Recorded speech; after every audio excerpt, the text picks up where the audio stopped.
Hi student, how are you all? I hope you all must be fine at your place. And I am Dr. JP Singh working as PGT Chemistry at Kendriya Vidyalaya number Amritsar, Kent. It is our last part of the chapter 3 of class 11th, classification of elements and periodicity in properties. So in this video, we will study a few topics like electron gain enthalpy, electronegation, periodic trends in the properties of elements. Now we will study electron gain enthalpy or electron affinity. What is electron gain enthalpy or electron affinity? The amount of heat released when one or more electrons are added in an atom or ion. So that is called as the electron gain enthalpy, or that is also called as the electron affinity. So we will, for example, if we add one or more electron in oxygen, so the energy released is called as the electron gain enthalpy or electron affinity. So electron gain enthalpies have large negative values towards the upper right of periodic table preceding the noble gases. So as we move down the group, electronegation decreases, and from left to right in the periodic table, the electronegation increases except the noble gases. So in the period, electronegation increases, and along the group the electronegation decreases. Then what is the reason behind it? Why electronegation increases along the period? The effective nuclear charge increases from left to right in the periodic table, and it will be easier to add an electron to smaller atom, since the added electrons on average would be closer to positively charged nucleus. If the size is small, if the size of the atom is small, the electron is closer to the incoming the nucleus is closer to the incoming electron. That's why it can easily attract the electron. So the this electron gain enthalpy is higher. Down the group, the electron gain enthalpy decreases because the size of atom increases and added electron is very away from the nucleus. Along the period, the size is small and the incoming electron is closer to the nucleus and easily attracted. And on the other hand, along the group, the size is larger, the incoming electron is somewhat away from the nucleus. That's why it is difficult to attract the electron. So electron gain enthalpy decreases. So there is a exception. Electron gain enthalpy of oxygen or fluorine is less negative than that of the succeeding element like sulfur or chlorine. Why it is so? Because this is because of the size of oxygen or fluorine is smaller. The size of oxygen or chlorine is smaller than sulfur and fluorine. When the electron is added to oxygen or fluorine, the added electron goes to smaller N2 quantum level. That's why it suffers significant repulsion from the other electrons present in the level. So there is a repulsion. So then what happens? For N3 quantum level, sulfur or chlorine, the added electron occupies larger region of the space and the electron repulsion is much less. So this electron repulsion is greater in case of the fluorine or the chlorine, but it is less in case of the sulfur and chlorine. So that's why this exception is there. Which of the following will have most negative electron gain enthalpy and which have the least? And elements are phosphorus, sulfur, chlorine, fluorine. You have to explain. And the solution of this question is electron gain enthalpy generally becomes more negative across the period as we move from left to right in the periodic table. So electron gain enthalpy becomes more negative from left to right. Within a group, electron gain enthalpy becomes less negative down the group, and however the adding electrons to the 2p orbital leads to greater repulsion and then 3p orbital. So their repulsion is greater in 2p orbitals than 3p orbitals. Hence the element with the most negative electron gain enthalpy is chlorine. The one with the least negative gain enthalpy is phosphorus. Now, what is the electron negativity? What is the electron negativity?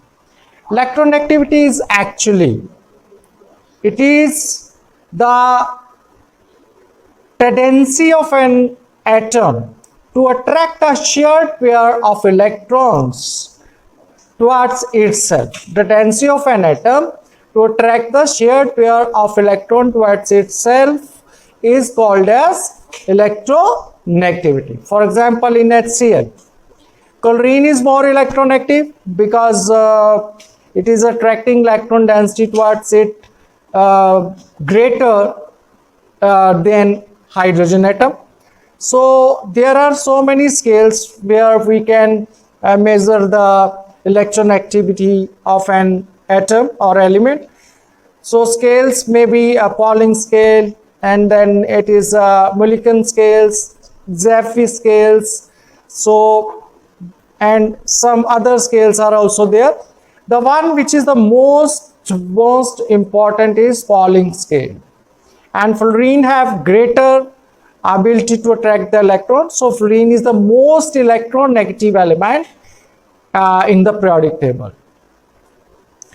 The most electronegative element in periodic table, and it's you can say value is assigned as 1.0 in the periodic table. So variation of electronegativity, what happens of electronegativity towards the periodic table? As we move left to right in the periodic table, the electronegativity generally increases from left to right. Reason being, atomic radii decreases, and across each period from left to right, the attraction between the outer electron and the nucleus increases as the atomic radii decreases in the period. So electronegativity also increases. What happens along the group? As we move down the group, the electronegativity decreases. Reason being, the size increases down the group, so attraction between the outer electrons and the nucleus decreases as the size increases down the group. So electronegativity decreases. So long period electronegativity increases, and along the group electronegativity decreases. What is the relationship between electronegativity and metallic and non-metallic properties? So how it is related to the metallic and non-metallic properties of the element? Non-metallic elements have strong tendency to gain electron naturally, and therefore electronegativity is directly related to non-metallic properties. So electronegativity is directly related to non-metallic properties because the elements non-metals have strong tendency to attract the electrons, or we can say that electronegativity is inversely related to the metallic properties of the elements. Thus the increase in electronegativity across the period is accompanied by increase in non-metallic properties of the element. Similarly, decrease in electron activity down a group is accompanied by decrease in non-metallic properties of the element. So now we will discuss, after this we will discuss periodicity of valence or oxidation state. What is valency? First of all, combining capacity of an element is called valency. The valency of element is determined by the number of valence electrons present in outermost shell of atom. For representative elements, like valency is equal to the number of valence electrons, and if the valency is 8, so then what happens to the number of valence electrons? So we will discuss now oxidation states. What do you mean by oxidation states? Oxidation state of element in a particular compound can be defined as the charge acquired by the atom on the basis of electronegative consideration from other atoms in the molecule. Consider the compounds OF2 and Na2O. The order of electronegativity of three elements involved in this compound is decreases from fluorine to oxygen to sodium, and each fluorine atom shares one electron with the oxygen in the OF2 molecules, being highest electronegative, and fluorine gave the oxidation state of -1. Then oxygen shares 2 electrons, one from each fluorine, thereby exhibit oxidation state +2.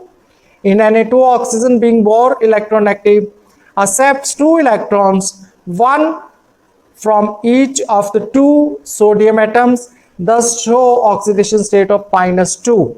On the other hand, sodium having configuration 3s1 loses 1 electron to the oxygen, give the oxidation state +1. So this is based on the electronegativity difference, because fluorine is most electronegative, oxygen is less, and sodium is least in this case. So such kind of oxidation states are shown by the molecules. Then we will discuss anomalous properties in the periodic table.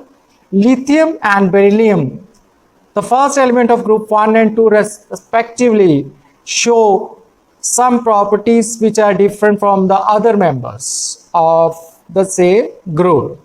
In these anomalous properties, they resemble second element of following group.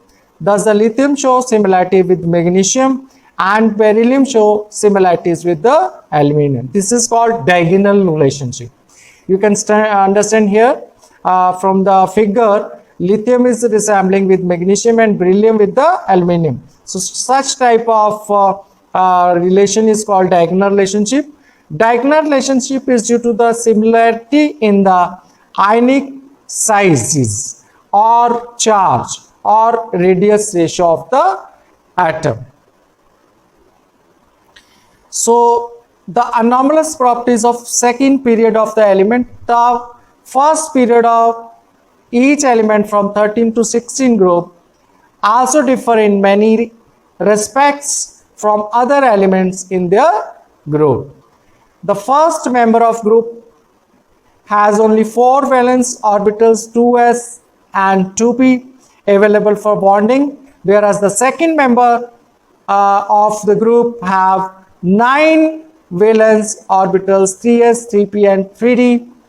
Therefore, the maximum covalency of the first member of the group is 4, whereas the other member can expand its valency to valence to high level.